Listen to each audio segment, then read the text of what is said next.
On dit de la politique qu'elle a pour but de consolider l'amitié entre les citoyens. Chez nous, à Entre les lignes, on dira que la littérature a pour but de consolider l'amitié entre les personnages et nous les lecteurs. L'amitié, l'amitié, ce sentiment assez étrange que l'on peut comparer à l'amour, même qui s'en distancie un tout petit peu. Vous l'avez deviné, aujourd'hui nous parlerons d'amitié avec un écrivain talentueux qui a reçu de nombreux prix littéraires. Je veux parler de Cédric Marchal-Kissy, qui vient nous présenter La saison des regrets. Bonjour Cédric Kissy. Bonjour Serge. Content de vous recevoir pour cette nouvelle saison d'Entre les lignes. Heureux d'être avec nous. C'est moi qui vous remercie. Merci d'être là, merci de venir nous présenter ce nouveau bijou. Déjà 6 livres, aussi jeune. Vous êtes également universitaire, donc également de la recherche à l'université, de l'enseignement. Et vous trouvez du temps pour écrire jusqu'à 6 livres. Qu'est-ce qui vous fait courir, Cédric Kissy? Courir, je ne dirais pas courir, parce que ce sont des textes que j'ai écrits pour l'essentiel quand j'étais encore étudiant. Les textes que j'ai déjà publiés. Ce texte-là, par exemple, il a été écrit lorsque j'étais étudiant en deuxième année. En Doc 2, c'était un manuscrit qui sommeillait dans donc là, on parle d'à peu près 20 ans ou 15 ans? À peu près, une fourchette de 12. Il y a au moins 10 ans que le texte... Est-ce que vous étiez en panne d'inspiration pour aller réveiller un texte que vous aviez écrit en Doc 2, à l'époque on disait? Donc je parle de 2007-2008, on est en 2022.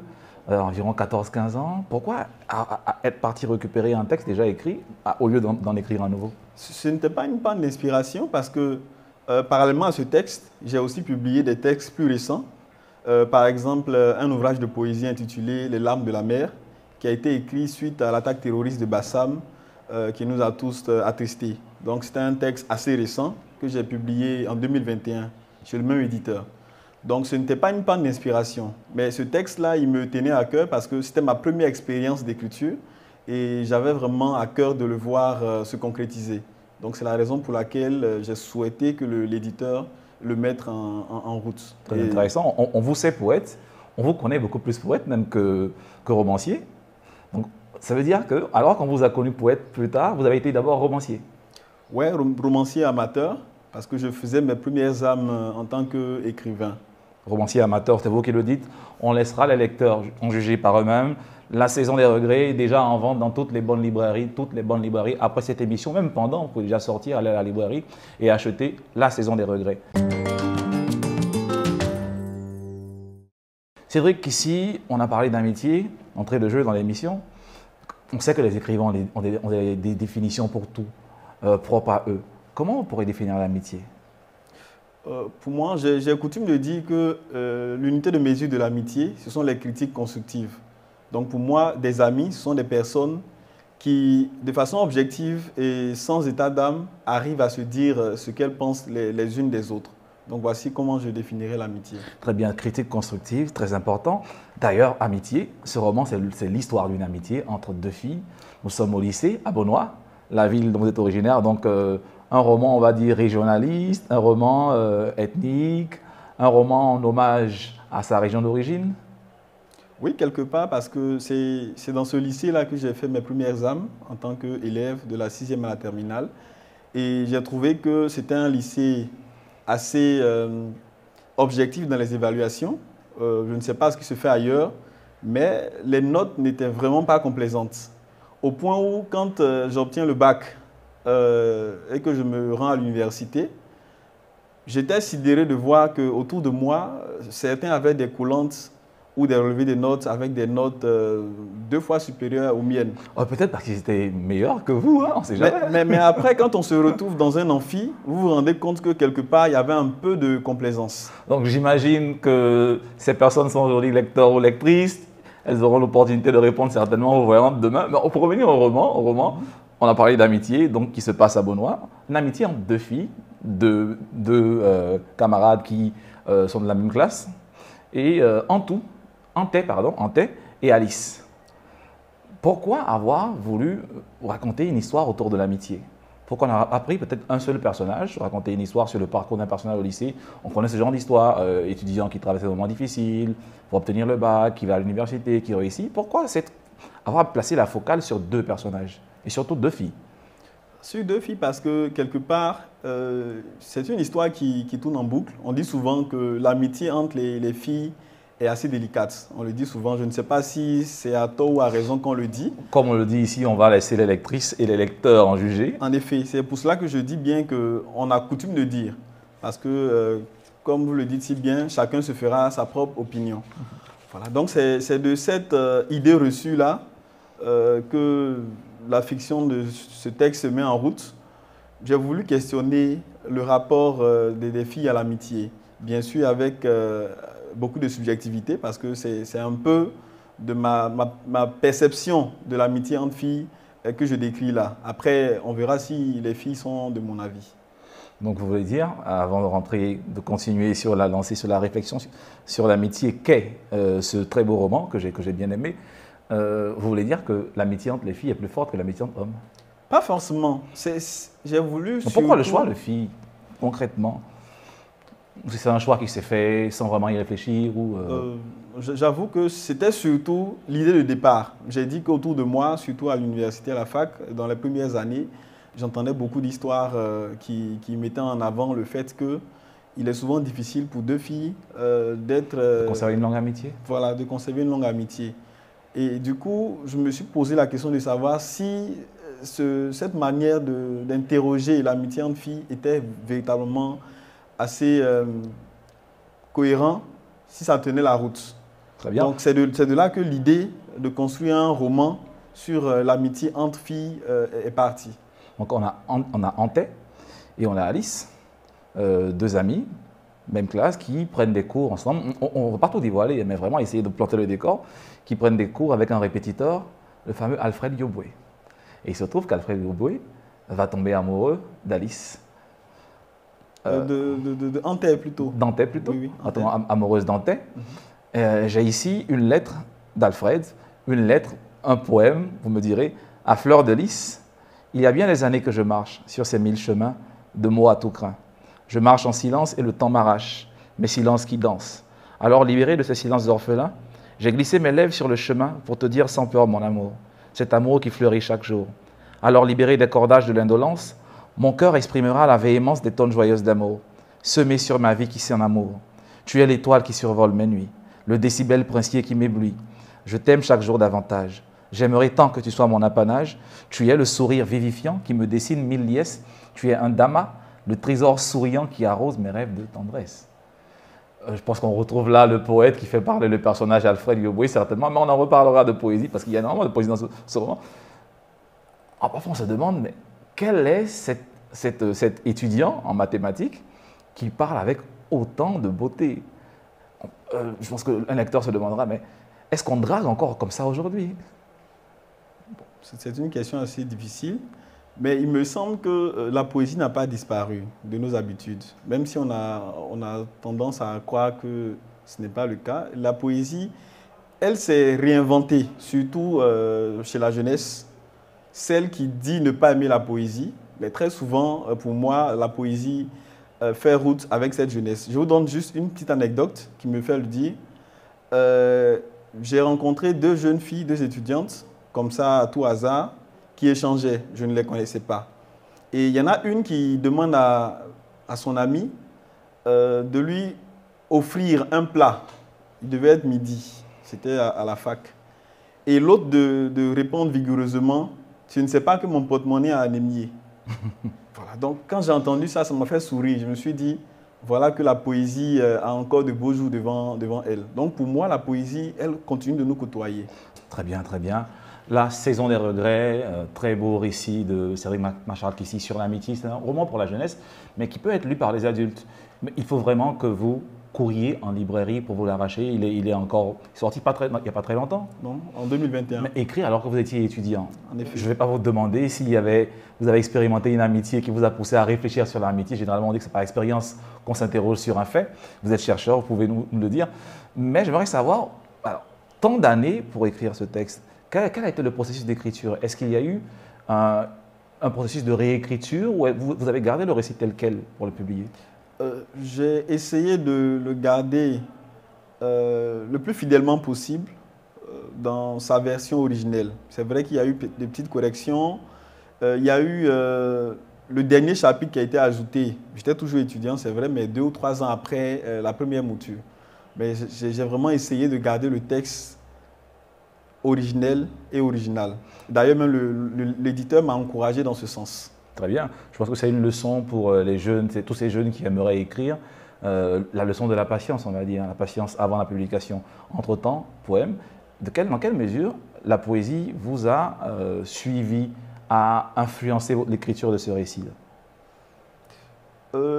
J'écoutais tout à l'heure une émission sur RFI avec une auteure qui avait été invitée et qui expliquait que, je suis d'accord avec elle, c'est pour cela que je la cite, qui expliquait qu'il est difficile pour un auteur de faire totalement abstraction de ce qu'il est, dans ce qu'il écrit. Même quand c'est de la fiction, qu'on le veuille ou non, il y a un peu de nous qui transparaît dans le texte. Et justement, mon rapport à la poésie, c'est un rapport qui est quasi divin. Quasi divin, hein? Oui, bien sûr, bien sûr. Pour dire que je n'arrive pas à me défaire de la poésie. Donc j'essaie en toute chose de me rappeler cet amour-là pour la poésie. Et croyez-nous, on s'en est rendu compte, dans ce roman La Saison des Regrets, il y a de la poésie, il y a un peu de théâtre, un peu de dialogue, il y a surtout des courriers échangés entre les divers personnages. Il faut lire ce roman, il faut lire La Saison des Regrets afin de vous faire votre propre avis. Alors je ne serai pas seul à poser des questions. Ici, nous recevons toujours quelqu'un, un lecteur, quelqu'un qui a lu votre livre, qui peut parfois être déçu ou être heureux de l'avoir lu et qui a envie de vous poser 2 questions. Place maintenant à l'instant lecteur. La Saison des Regrets de Cédric Marchal-Kissy, avec qui nous prenons beaucoup de plaisir à échanger. On a parlé de poésie, on a parlé d'amour, on a parlé surtout d'amitié. Amitié entre Alice et Antec. Cédric Marchal-Kissy, je vous ai dit que je ne serais pas seul à poser des questions. Je vous vois tout concentré. Nous recevons quelqu'un, spécialiste de théâtre, qui enseigne le théâtre à l'Université de Cocody. Julie Kelgepi, bonjour et bienvenue sur le plateau d'Entre les lignes. Bonjour Serge, merci. Donc spécialiste de théâtre, vous lisez du roman, vous êtes un lecteur qui bascule entre les genres comme ça? Oui, en effet, j'enseigne le théâtre, mais je lis aussi les autres genres, donc je me réjouis de me retrouver sur ce plateau pour échanger avec vous. Eh bien, on est très fiers de vous, Entre les lignes. On aime ce genre de lecteur qui lit tout, qui lit de tout, presque tout le temps, on va dire. Alors, La Saison des Regrets de Cédric Marchal-Kissy, vous l'avez lu et vous avez 2 questions pour lui. Il est là. Merci Cédric. J'ai lu votre roman et j'ai 2 questions à vous poser, comme l'a signifié Serge. La première question, c'est que je lis votre ouvrage et je constate qu'il y a des traits du genre théâtral dans votre écriture. Alors je voudrais vous demander, quand vous commencez par exemple par un prologue et vous terminez par un épilogue, est-ce qu'il y a une influence du théâtre dans votre écriture? Oui, je partage cette lecture parce que je l'ai dit lorsque l'émission avait débuté. C'est un texte que j'ai écrit quand j'étais étudiant en 2e année. Et je me rappelle très bien qu'à cette époque, nous étudions tous les genres, la poésie, le roman, le théâtre. Et les leçons de théâtre m'ont marqué, surtout la règle des 3 unités, avec les découpages en actes, en scènes. Donc forcément, ces enseignements-là m'ont laissé une empreinte qui m'a aidé plus ou moins à construire un texte que je voulais polyphonique sur le plan de la forme. Alors pour nous aider, nous qui sommes un peu perdus, la règle des 3 unités, polyphonique, qu'est-ce que signifie ces termes de spécialiste de littérature, j'imagine, hein? Oui, le théâtre, la règle des 3 unités au théâtre, c'est la règle qui stipule que le texte de théâtre doit respecter 3 règles bien précises. La règle de temps, unité d'action et unité de lieu. Ça veut dire que la trame doit se dérouler autour d'une seule action. Elle doit tenir en un seul moment, donc un seul temps, et enfin une seule action. C'est-à-dire une unité d'action, de temps et de lieu. Et polyphonique, pour dire quoi? Polyphonique, le thème est déjà polysémique, mais ici je fais allusion au fait qu'il y a un jeu sur les formes. C'est-à-dire c'est en même temps du théâtre, en même temps aussi une forme de poésie et quelque part un récit. Donc j'ai essayé de mêler ces 3 éléments. Bien sûr avec mon regard naïf de jeune auteur qui écrivait ce texte-là à l'époque. Très bien, très bien. Satisfait de la réponse de Cédric Kissy, qui a parlé en écrivain, en littéraire. 2e question. Tout à fait. Je me réjouis de son bagage littéraire en théâtre. Et la seconde question que j'aimerais lui poser, c'est relatif à la fin du récit. Alors, l'histoire se termine par une lettre. Alors, j'aimerais demander à notre écrivain, est-ce qu'on doit voir cette lettre comme une note d'espoir à la fin du récit? Je me définis comme un auteur qui est guidé surtout par l'étoile de l'espoir. quelle que soit l'obscurité qui plane au-dessus d'un texte que j'écris, il y a toujours quelque part une clé qui donne sur l'espoir. Et ce labyrinthe-là, effectivement, la fin de cette lettre, pour moi, c'est une note d'espoir. Parce que c'est vrai que le personnage d'Alice se retrouve dans un moment de détresse, mais tout n'est pas fichu pour elle. Il y a encore une note d'espoir qui s'écrit en pointillé. Merci. Très bien. Merci beaucoup, Cédric Kissy. Merci, Julie-Kaël Guépier, lecteur de théâtre, lecteur de romans, lecteur de poésie aussi. C'est moi qui vous remercie. Lecteur de nouvelles. Merci. Tous les gens, on va dire, vous êtes un grand lecteur, on vous remercie, on espère vous revoir très bientôt. Vous ne partez pas, restez un instant, parce qu'il y a quelqu'un d'autre qui va poser une question, hein, Cédric Kissy. Mais il n'est pas là. Cette personne a un téléphone et est quelque part. C'est maintenant place à la question. Selfie.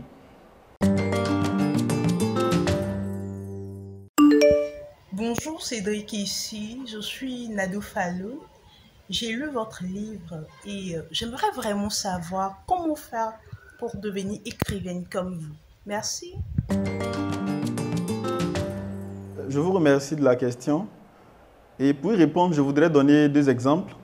Le premier, c'est le discours de la méthode de Descartes. Et le second ouvrage, c'est Comment se faire des amis de Carnegie. Quand vous lisez l'introduction de ces deux ouvrages, les auteurs prennent le soin de préciser qu'avant d'écrire leur ouvrage, ils ont fait le tour des bibliothèques pour essayer de voir ce qui s'était fait sur le sujet qu'ils ont voulu traiter. Pour dire que le meilleur écrivain, c'est d'abord un bon lecteur. Si vous voulez apprendre à écrire, il faut d'abord apprendre à lire. Parce que celui qui ne lit pas et qui se lance dans l'aventure de l'écriture, bien sûr, très souvent, il devient un piètre écrivain.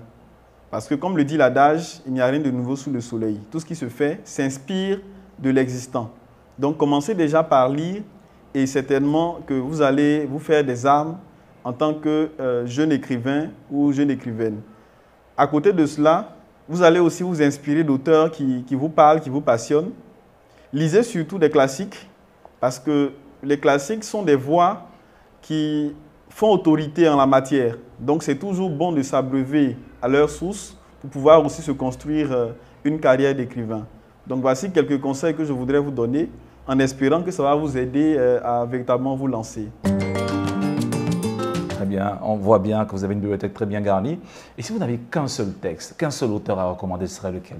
C'est délicat, mais je pense que je conseillerais Les Soleils des Indépendances. De Kourouma. De Kourouma. Très bien. Vous avez dit un instant que vous n'êtes pas phallocrate. Eh bien, nous également, à Entre les Lions, on n'est pas phallocrate. Nous avons déjà rendu hommage à Tanela Boni. Aujourd'hui, ce sera au tour de quelqu'un qu'on aime beaucoup, qui est aussi autrice de littérature jeunesse, très très talentueuse, Véronique Tadjo dans Les Grandes Plumes.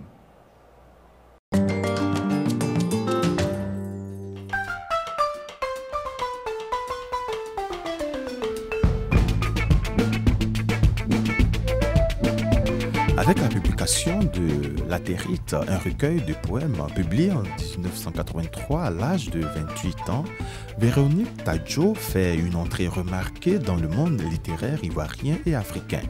Aujourd'hui, son œuvre compte 23 romans et livres pour la jeunesse. L'écrivaine ivoirienne a été lauréate de plusieurs distinctions littéraires, dont le Grand Prix littéraire d'Afrique noire en 2005 pour son livre sur la reine d'Ablapoko, le prix Khaïl Cédra des lycéens et collèges en 2014 pour son roman sur le génocide des Tutsis du Rwanda et en 2014 le Grand Prix national Bernard Dadier qui a récompensé l'ensemble de son œuvre. En 2019, elle reçoit des mains du président de la République, son Excellence M. Alassane Ouattara, le prix d'excellence de la littérature de Côte d'Ivoire. Écrivaine voyageuse, dont les livres sont traduits dans de nombreuses langues du monde, elle vit entre l'Europe et l'Afrique. L'écriture de Véronique Tadjo est tournée vers l'humanisme et la résolution des problèmes sociaux urgents, à savoir la préservation de la culture africaine, les génocides et l'éco-citoyenneté. Née à Paris en 1955, Véronique Tadjo, précédemment professeure d'anglais au lycée moderne de Korogo et professeure de littérature anglophone à l'université de Cocody, elle enseigne la littérature à l'université de Witwatersrand en Afrique du Sud. En compagnie des hommes, Son dernier roman a reçu le prix de la fiction à Los Angeles en avril 2022.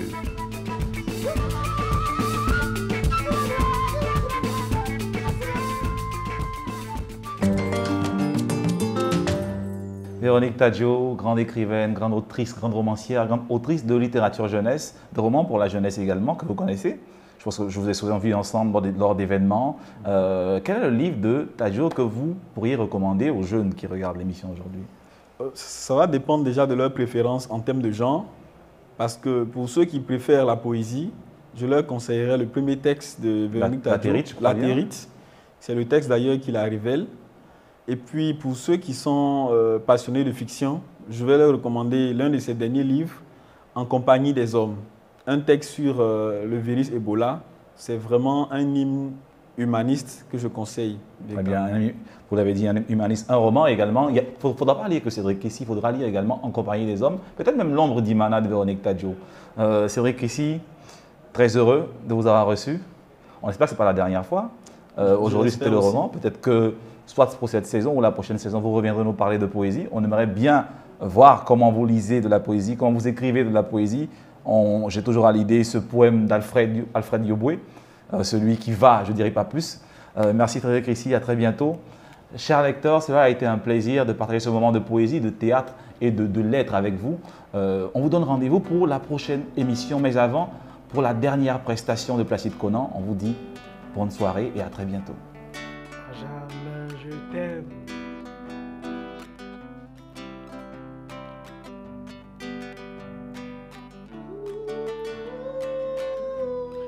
Je veux essayer d'être le vide dans ton frigo, dans ton assiette. Je veux essayer d'être tout ton manque. Je veux essayer de rapprocher la lune du ciel pour que tous les rayons soient associés autour de toi et pour que tu puisses refléter plus bien la lumière que tu as essayé d'être. Je marche chaque jour pour être ton enfant. Je ne sais pas si un jour j'arriverai à être le fils que tu as toujours voulu que je sois. Mais je me pose encore beaucoup de questions. Est-ce que toi un jour, tu arrêteras d'être ma mère? Est-ce que toi un jour, tes larmes ne seront pas un vêtement qui vont couvrir toutes ces personnes nues qui marchent dans nos rues, vides de nous-mêmes? À jamais je t'aime. Chaque fois que je crie, chaque fois que tu pleures, chaque fois que tu as soif, à jamais je t'aime. Chaque fois que tu cries, chaque fois que tu es seul, chaque fois que tu pleures, maman, à jamais je t'aime. Chaque fois que tu cries, chaque fois que tu pleures, chaque fois que tu es seul, à jamais je t'aime. Chaque fois que tu cries, chaque fois que tu pleures, chaque fois que tu es seul, à jamais je t'aime. L'amour que j'ai pour toi est plus immense que les cheveux que j'ai sur la tête, maman.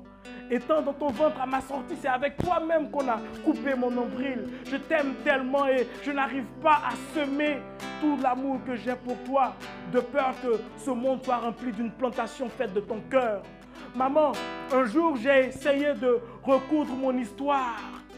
Je n'avais pas d'aiguille, je l'ai retrouvée dans ton regard. Je ne serai jamais seul, parce que tu n'es jamais seul. Parce que quand je suis né, tu m'as dit que tu étais une femme. Aujourd'hui, face à ce monde, face à toutes ces histoires, j'ai envie de te dire qu'à jamais je t'aime. Chaque fois que tu cries, chaque fois que tu pleures, chaque fois que tu es seul, à jamais je t'aime. Chaque fois que tu cries, chaque fois que tu pleures, chaque fois que tu es seul, à jamais je t'aime. Chaque fois que tu cries, chaque fois que tu pleures, chaque fois que tu es seul, à jamais je t'aime, mémé. Chaque fois que tu cries, chaque fois que tu pleures, chaque fois que tu es seul, mémé, à jamais je t'aime. Chaque fois que tu cries, chaque fois que tu pleures, chaque fois que tu es seul, souviens-toi qu'il y a un cœur qui bat au rythme de ta beauté. À jamais je t'aime.